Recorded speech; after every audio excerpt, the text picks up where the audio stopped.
Guess what? I am over 50. And these 7 foods, in order for me to feel my best, lose fat, and live my best life, these 7 foods had to go. And I'm going to share them with you today.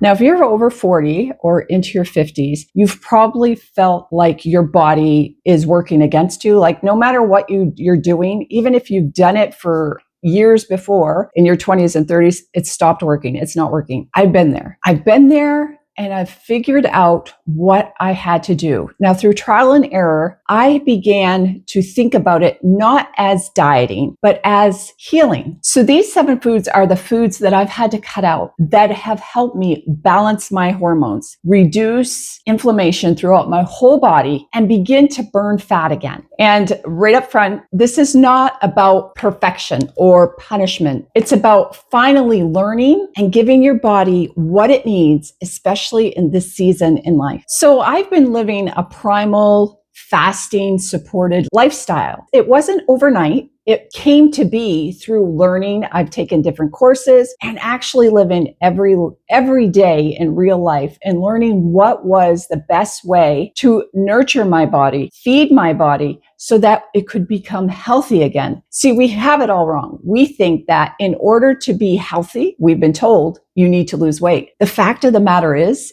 in order to lose weight, and to keep it off and to feel your best, you have to get healthy first. And diet, what we eat, is over 80% of the equation. What we put in our food, what we allow our bodies to take in, is where we can make the biggest change and the biggest impact on our health and of our fat loss. This isn't trendy advice. I'm going to share with you what I've cut out that has actually changed my life. Okay, now I'm going to give you the 7 foods I no longer eat, and I'm going to tell you why, give you some truth bombs along with it to let you know why I don't eat them anymore. And the first one that I'm going to start with is grains and cereals. So my body just couldn't take it anymore. I grew up every morning having to eat breakfast before I went to school. Before my day began, I was told that the most important meal of the day is breakfast. That slogan was created by a cereal company. So that should tell you just how much stock to have in that. Yes, I agree that breakfast is important. How you break your fast is important, but that doesn't mean the timing has to be first thing in the morning. But we were told growing up that that was the most important meal of the day. And so I would start out with a bowl of cereal, oatmeal, some kind of special K breakfast, or breads,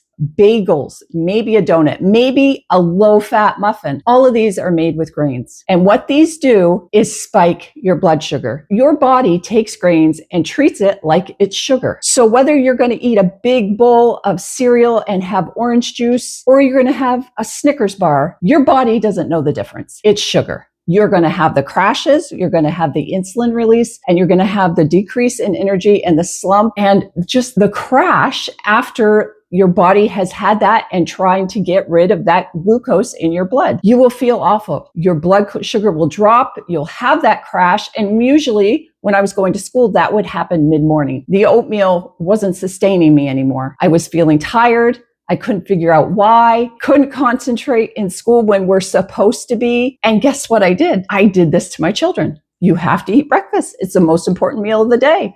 Here's your cereal. Here's your juice. Here's your bagel. I fell into the same propaganda, the same lie that I was taught as I was growing up, thinking it was good advice. Well, guess what? We have to unlearn a lot. And that's the number one thing that I've cut out of my diet is grains. This spikes your blood sugar and gives your body these insulin boluses throughout the day as you eat these grains, and you cannot lose fat when your body is doing that, working, trying to get this glucose, this blood sugar that these grains turn right into. Your body is producing insulin that causes fat storage, and you can't lose fat. Your energy crashes, you lose focus, you're tired, all because you thought you were eating that healthy bowl of oatmeal, and it's turned into be a sugar bomb that you started your day with every single day. So grains, they spike blood sugar, they inflame your gut, and for women over 45, they can completely block any fat loss. Blood sugar spikes that we get from grains, what I have learned and what I have been living is eating primally, getting rid of the grains, it totally removes those blood sugar spikes. The second thing that I had to remove from my diet that I kicked to the curb was, and it's so obvious, coming off grains, is sugar. So sugar feeds inflammation. It messes with your hormones and it keeps your insulin high. And with high insulin, that means your fat burning is totally shut off. So yes, I cut it out, but I've replaced it with foods that actually feed my cells and feed my body and nourish me in the way that I need to be nourished. It wasn't easy. Sugar addiction is real. And I grew up loving sugar. I love candy. I love cakes. I love cookies. Loved them all. Thought I needed it every single day. I was a nurse and I remember in between patients grabbing handfuls of jelly beans, those Jelly Belly jelly beans, and thinking I was doing something good for my body because they were fat-free, right? We learned fat-free. Eating the sugar. And all through the afternoon, especially in the afternoons after I had my lunch and I was eating the handfuls of those jelly beans, I would have crashes. I'd feel like I needed more energy. I was exhausted. I would be grumpy. Why? Because of the sugar. Sugar is a hard addiction to break. What helped me break it was, first of all, adding fasting in, because when you get your insulin lower and you get those carbohydrates and that sugar out of your system and you're not relying on them all the time, you start to break that addiction. You start to break their pull on you. Do I have sweets every once in a while? Yes. But I am to the point now, because I've cut it out, I'm to the point where I can have something, I can taste it, and honestly, it doesn't taste as good as I remember it tasting. I can taste it and I can move on with my life. It's not going to put me into a free fall or some kind of cycle where I can't get back because I've lived this way so long. But if it's an addiction, if it's something that you have a hard time to break, that's a big mindset thing and a struggle that we have to work on. The secret is learning how to keep your insulin low so fat storage is under control and you can start to release the fat that you have stored on your body. So getting rid of insulin, and one of the best ways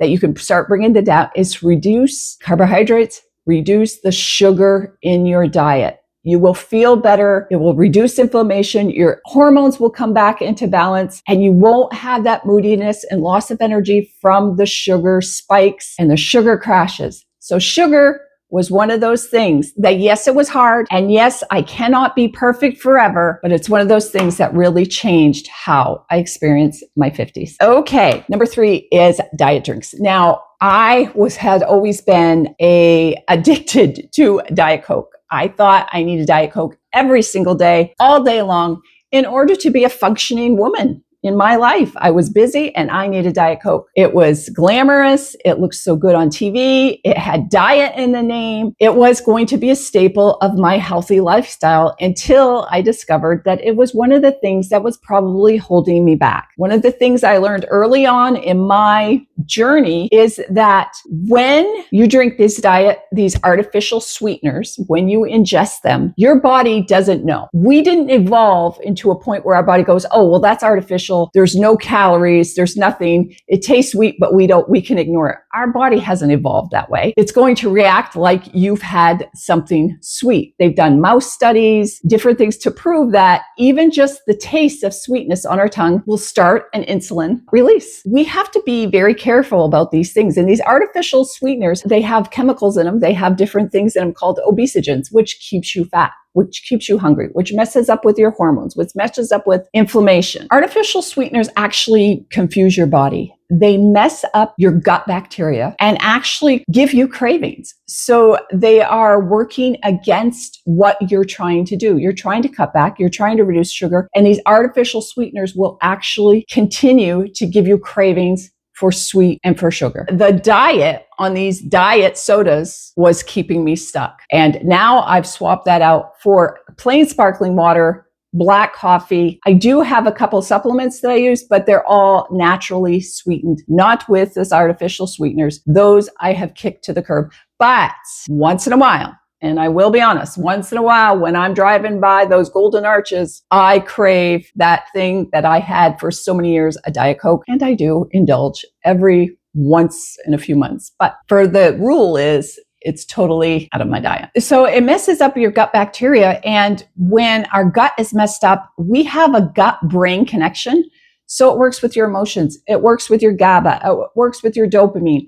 All those things are affected by how our gut is, the health of our gut. And when you put artificial sweeteners in there, it messes that gut-brain axis up and can cause mood swings beyond the cravings. Number 4 is milk. I do not drink milk. I haven't drank milk for 7 years because once I learned that it was not doing my body any good, I cut it out. Now, the reason why, basically, the first thing I heard that changed my mindset on milk was I heard Dr. Ken Berry say that milk, if you think about it, is the substance that mothers produce for their offspring so that they can grow quickly and gain weight. And he said, think about it. Do you really want to be drinking milk? And the answer for me was a big fat no, I don't want to be drinking milk if that's what it's going to do. You think about the hormones and stuff that are in it. Those are messing up with your body and your hormones and your functions and your metabolism. So I decided I was going to completely cut milk out. Milk, once you drink it, it turns into sugar. Your body treats it like sugar, reacts like sugar because it is sugar, turns into sugar as soon as it gets in there. And so it spikes your insulin. When insulin's up, you can't burn fat. So this is another one of those things when you have to think about and have that mindset. I had enough of a mindset change when I heard Dr. Berry say that. Milk, what the basic purpose of milk was for babies to gain weight and to grow quickly. And I just didn't want to do that. I knew I didn't want to do that. Now, some people will argue that raw milk is good for you. It has good probiotics, good things for your gut. That's an individual thing. That's all up to you. I'm telling you the 7 foods I no longer eat. And milk is one of them. I have just totally cut it out. And I was a milk lover, loved an ice cold glass of milk, especially with a sweet. That was one of the things that I wanted. And I totally cut it out. I did go into almond milk for a while. I don't drink that anymore. And I'm on water and I don't drink milk ever. Now, as for the other dairy foods, I do eat some plain Greek yogurt. I do eat some cottage cheese sometimes or a cream cheese once in a while. But for the most part, it's pretty much gone. And I don't feel bloated. I don't feel bad. It sometimes upset my stomach and I don't have that anymore. I'm not drinking something that helps me to gain weight or grow bigger quickly. And number 5, and this one was more of a heart decision, more than a health decision, but number 5 is alcohol. Alcohol was affecting my sleep when I did drink. I didn't drink often. But when I did drink, it affected my sleep. It affected my gut. It was messing up with my hormones and honestly, my spirit. And it was about 4 years ago that I gave it up for Lent and I just kept going because I felt so much better and I didn't feel the need to have it again. Letting it go just felt best for me. I know it was good for my metabolism. And the fact of the matter is alcohol, no matter how little or how much you take, is a toxin. It's a poison to the body. And when you are trying to burn fat, balance your hormones, have your body to heal and do all the things it needs to do, when you introduce alcohol, your body stops doing what you've been hoping for it to do, to metabolize fat, to clear out, to detoxify. It stops doing that and it goes right out over to take care of this poison that you've just put in your body. Alcohol, when you drink it, you have increased appetite. Also, I noticed that if I did have a drink, I was less likely to stick to my eating goals, my health goals, the things I've put around, my perimeters I put around what I would eat, what I wouldn't eat, how much I would eat, how long I would eat, when I would eat. That messed up because you let your guard down a little bit. So for me, the benefit of getting rid of it far outweighed any benefit that I ever got from drinking alcohol. And this is a personal preference. I'm sharing with you the 7 things that I've kicked to the curb for my own hormone balance, for my fat loss, for my better sleep, my better energy, mood, what I've gotten rid of. And alcohol is one of them. We are all an experiment for ourselves. And that's what I want you to do. When you hear me, I want you to take this information and I want you to think about it and I want you to apply it to yourself and say, is this something I want to give up? Is this something I don't want to give up? Am I just going to make allowances for it because this isn't worth this? Whatever it is, whatever you come to, it needs to be your decision. I'm just telling you what I've come to and why and how. And I will say I can still live joyfully and socially without alcohol. That was a worry I had, but it was just something, a lie. I thought that I wouldn't have as much fun. I have just as much fun and I'm just as much fun, whether I have alcohol or not. And number 6 is toxic seed oils. Now, growing up, I always thought vegetable oil, cooking with vegetable oil was benign. There was really no problem with it. It was probably even healthy for you. But oils like canola, soybean oil, corn oil are actually very inflammatory to your cells. When we eat them, 2 years later, they will still be in your body because they're a toxin. There's something foreign. Your body doesn't know what to do with this. This has been created by overheating and adding chemicals so they don't smell. They have a long shelf life. All these things have been put into processing these oils. That gets into your body and it causes havoc. You have inflammation. You have weight gain. It affects your mood. They throw off your hormones. They sabotage your metabolism. And over time, because they remain in your body so long, they cause damage right down to the cellular level. So this was a quick one, an easy one to change out. I just make sure that I cook with avocado oil or olive oil or butter or even bacon grease. I use bacon grease to fry a lot of my stuff. These are all natural fats. And those other fats, the seed oils, the corn oil, the canola oil, the soybean oil, those are so toxic that just to get them out of your system, you will feel better. You'll notice a difference if you cut all those oils out. And if you're eating too much of these bad oils, it will cause inflammation and it will cause insulin resistance. So getting the toxic oils out is a big step you can take to start living a healthy life, a primal life. A life that we were created to live. And number seven is a good one because it is something that I've cut out eating.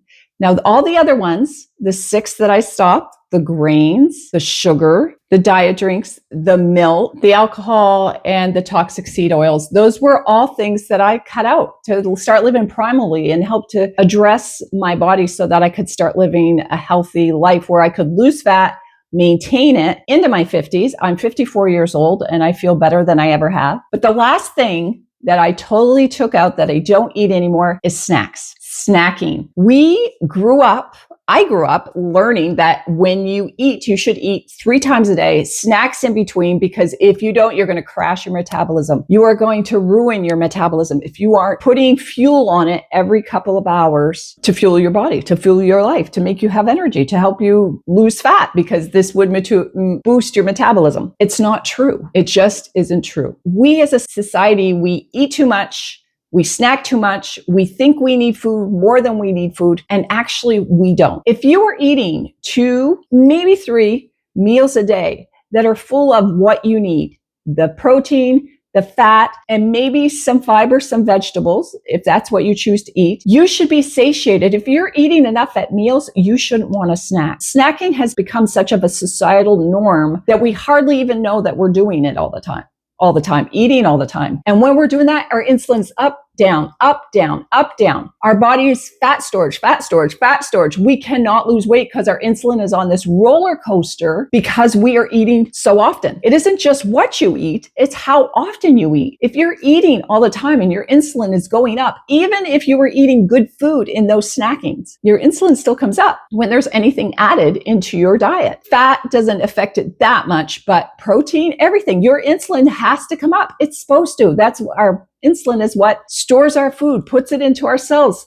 helps us to keep living. That's what our bodies were created to keep us living. And so the insulin will come up to take the nutrients, take the glucose from whatever we ate and put it in our cells. But when we do that too much, snacking too much, our body is just in the constant roller coaster and we cannot lose fat. We wonder why we're not losing fat even when we're eating good food, because eating sets off this hormone, insulin, and that affects everything else, because if insulin is working, you're not going to burn fat. The whole idea that we want to do is, yes, you want to eat, and yes, your body does store fat. That's normal. The normal process also continues with giving your body time in between meals overnight to take care of that food and to eventually dip into the food that you stored for it. That's what our bodies were created to do, to store fuel so that at the times of the day, because there are times that we should be without eating, that fuel is then used up to sustain us, to keep us healthy, to keep us living long, full lives. I completely cut out snacking. I don't snack. We just don't need it. A couple of good meals a day, having the nutrients, the primal nutrients that your body needs, you will feel satiated, you will feel good, you will have energy, and you will not have those crashes where you think that you do need a snack. It's just training our body to do what it was created to do. And it's very easy for it to remember. Also remember, it's taken many years to mess up our metabolism.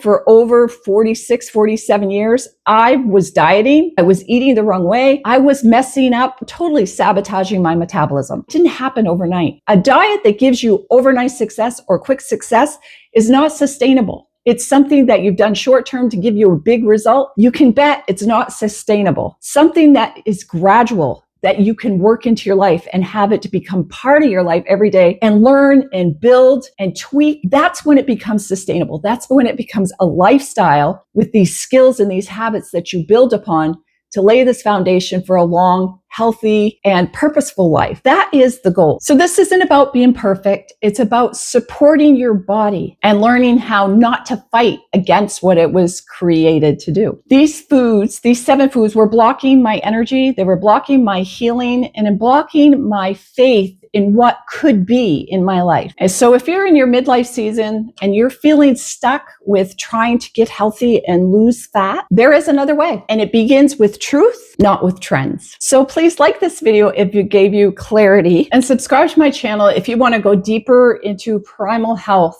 gut healing, hormone balance, fat loss, and fasting for women over 45. And let me know in the comments which one of these 7 surprised you the most. I'll see you in the next video.